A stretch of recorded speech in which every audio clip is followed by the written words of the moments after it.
Oke, yuk langsung saja kita simak bersama. Siapakah yang akan membayar Pi saat open mainnet? Untuk memudahkan pemahaman, saya coba jelaskan dari yang ada di negara kita yang berdasar pada ilmu ekonomi. Sebagai contoh, pemerintahan kita menentukan harga dasar gabah melalui bulog.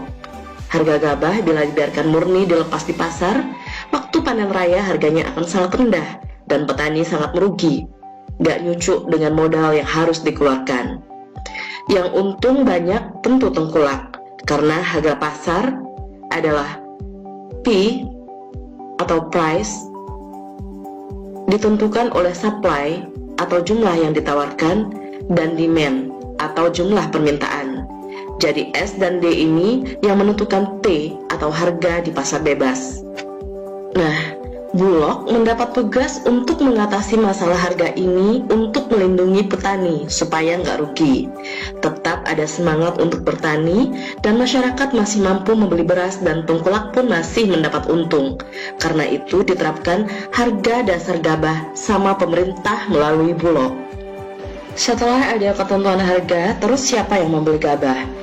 Bulog di sini selain mendapat tugas untuk menentukan harga, juga bertindak sebagai utilitas yang disiapkan oleh pemerintah untuk membeli gabah dari petani sesuai dengan harga yang ditetapkan.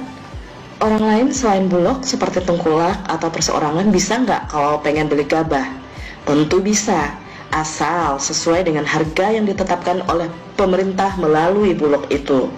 Kalau nggak mau ya tentu Bulog yang akan membeli.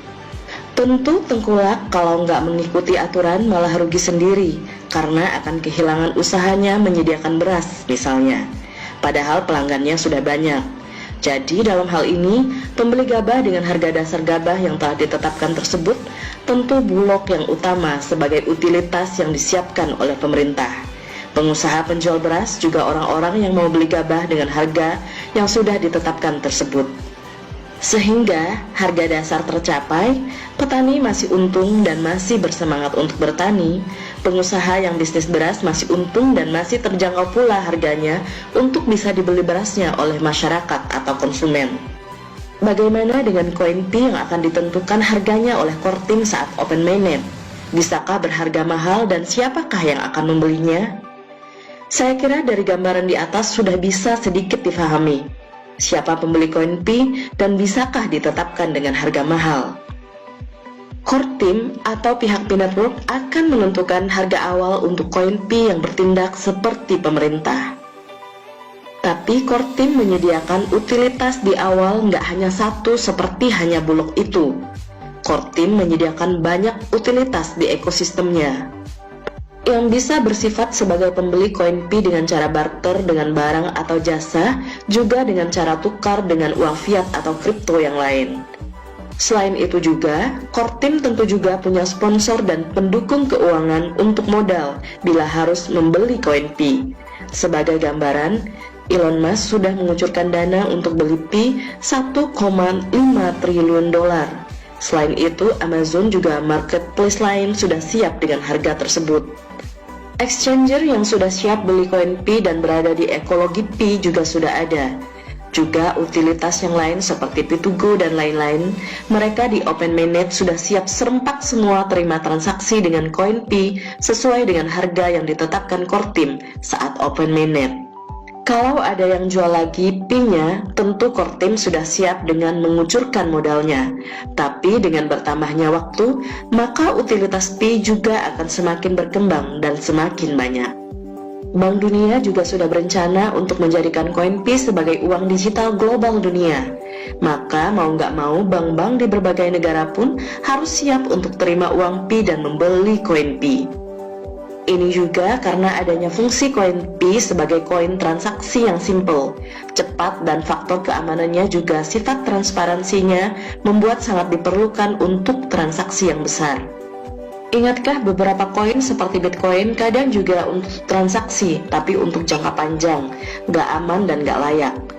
Pi karena sebagai koin digital punya keunggulan tersebut akan sangat diperlukan di dunia perdagangan di semua lini, dari kelas murah sampai kelas super mahal, dari barang kebutuhan sehari-hari sampai barang tambang, manufaktur, travel, aneka jasa, dan lain-lain. Dengan adanya ekologi yang berfungsi sebagai utilitas, maka core team sudah mempersiapkan dan akan lebih memudahkan bagi pengguna Pi untuk mempergunakannya. Lebih lanjut, dia menjelaskan, dengan fungsinya yang nanti sebagai koin digital global yang diperlukan untuk berbagai transaksi dan dengan keterbatasan jumlah koin Pi dan kelangkaannya, maka mau nggak mau dituntut harga Pi harus mahal. Selain itu, bila koin Pi berharga murah, begitu open mainnet, para pemodal besar akan memborong koin Pi dan akan dijual kembali ke Pi, maka Pi malah akan gulung tikar sebentar saja, begitu habis open mainnet. Tapi kalau berharga mahal, maka orang-orang yang sangat kaya yang akan mampu beli, juga mereka yang mau menggunakan koin Pi untuk barter dan digunakan untuk transaksi yang berlangsung lama.